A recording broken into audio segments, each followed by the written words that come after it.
Like, God, and not even left one of the best fucking fighters in the world, man, of the generation. And one of it is another great fighter. Another one of the best fighters of the generation. But one of the best fighters in the history of the sport of boxing. Really shit. And I followed this kid when he was so young. I came in, tuned in watching, and left him. He was already like 34 years old. No. I mean, he was like 33 years old. I left him. So I started tuning into him and watching him fight and seeing him get in the ring and dominate. Canelo Alvarez was nothing but probably 20 years old or 21 years old when I started watching him fight. Well, 20 years old when I started watching him fight. I believe he was either 19 or 20 years old. True story. True story. I know what this kid is capable of. I know what this young man can do. I know how dangerous he is. Nobody can't tell me different. I know what he possesses as a fighter, his skill set as a fighter. I know the monster, technically sound boxer puncher that he is, counter puncher, boxer puncher, technically sound dangerous inside fighter, technically sound brawler, technically sound dangerous brawler, technically sound slugger that he is. Show him how love and respect each other, gave us 3 wars. 2 more off this mouth.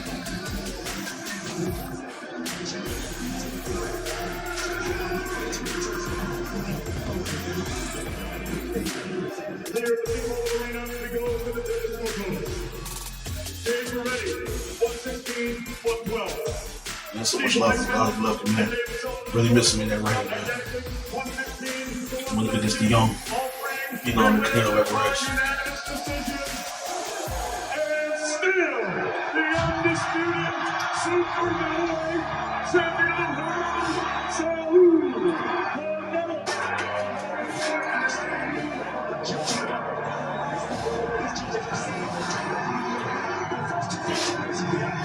Threw him off a little bit, but he dominated in a decent fight with Michael Garcia. Before Michael Garcia. After the Michael Garcia, he dominated, came back stronger, and even more dangerous and more of a technically sound fighter, slightly better version of himself against Eureka's, not Eureka's, I'm Jack of the name, against Dennis Ugas. And he really pretty much went into a war with him and then ended up separating to dominate that fight. And so Spence looked strong and ready in this fight. Looking at how he prepared and how he trained. But to prepare fully for a style like Crawford, it was going to take some other adjustments to prepare for a particular style. When you preparing for a fighter, look how strong Crawford's legs are. Look how strong his legs is. His legs is very strong. So I'm not looking at what Spence wasn't doing or physically was Spence all the way there and fully prepared for this fight. I'm looking at what Crawford did very well. That's what we tend to dismiss. To run with a narrative and uneducated boxing mind and would just throw all spew and just throw all kind of garbage out there.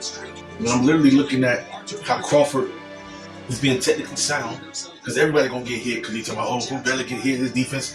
Everybody getting hit. Some of the most defensive genius in the history of sport has gotten hit.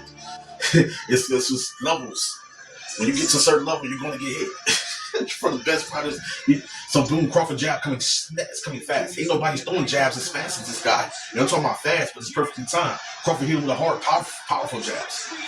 And so Spence couldn't handle it. And Crawford, you say defense is head movement and footwork and your guard, whether it's Philly shell, regular guard, cross guard, or whatever. You look at that Crawford perfectly timed what Spence is throwing. And Spence ain't necessarily coming too slow. So he's throwing this, he can be a little sluggish. But the standard, the average fighter is going to get hit by that stuff from Spence. And then you see Crawford is timing him and mixing up his attack perfectly well. And he's timing him. He's missing certain shots and he's clearly get hit with certain. And then look, 3 coming in a row over here left, and it's getting blocked. Crawford gets some boom, hits some, and the shots are coming so fast. Spence can't stop that. He couldn't stop the left hook. He couldn't stop the right hook. He couldn't stop these things. Because Crawford was just too fast. And I can technically be honest with you, Spence can be, if he wanted to go all the way up to light heavyweight, because it's going to be his normal comfortable weight, but he's not going to be able to struggle to make 147 or struggle to make 154 or struggle to make, he'll be more comfortable with 160. it depends on the caliber of fighter that you have to go up the ranks and kind of get accustomed to a weight class that fight the best. I agree, but that's not always the case. There's only certain particular fighters that was able to go up and get comfortable in their natural weight class at a 160, 168, and feeling perfectly well because they were struggling to be smaller than what they're from their height down to their physique and be down to a certain size they don't need to be at a certain age. Keep that in mind. That's science. Genetically, that's just how things is. But you're not gonna hear that from these from narrative pushing, agenda-driven, slightly low-key racist platforms. You know what I'm saying? I love when they got show sportsmanship. This man is on another level. He's like the best fighters in the world going at it. Canelo Alvarez and Terrence Crawford. I love both of these gentlemen. I love both of these two greats, Hall of Famers. So when I tell you this is Crawford separates because it's that level above in certain advantages, and if you don't stop and careful with those elite level adjustments and how we can, it's gonna be different. Like it can be more of a problematic type of style, worse than Canelo struggled with a pivotal. Canelo's strong, muscular physique, but sometimes the size ain't always the case. Crawford used the reach advantage. Crawford used the footwork advantage. Crawford used the lateral movement from orthodox to southpaw advantage. If Crawford hitting him from angles, he ain't gonna see coming. It's worse than fighting a pivot. It's worse than fighting the likes of a Gennady Golovkin. It's worse than fighting the likes of a Peterview. It's worse than fighting the likes of a Mexican monster, David Benavidez. Crawford, when all these great fighters are telling you this, when Bill will literally tell you this guy can be a handbook of the sport box, boy, he getting touched. So, because you giving fighters that European certain styles, they can be somewhat difficult, like the Lomas. It took special great fighters like a Teofimo Lopez to be able to get in and make and get in and even edge and beat a Loma.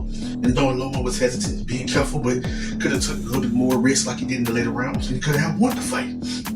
It takes special fighters to beat certain caliber of fighters. It takes certain, like a Floyd Mayweather was able to beat a young, dangerous Canelo Alvarez. And I feel just as worse and dangerous than this version here today. Because that kid was literally a monster, and I just think that's probably declined and slowed down within the amount of fights and wars. Take nothing away from Canelo. He's great. Huge Hall of Fame. So is Bud.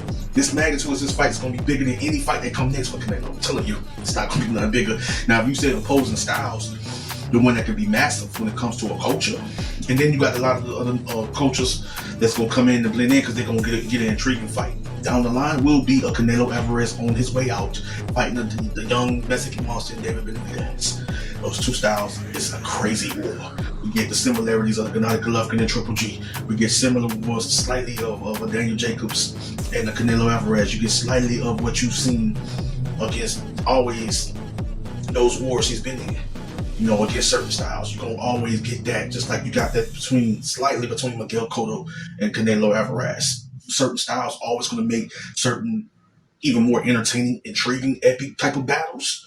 And then you got some that's gonna be a chess match, technically sound battle, at war times. So it's the styles sometimes gives us this or this. You never know. They're the best man win. Not Crawford. He separates to win a unanimous decision. Could be majority. Stay tuned.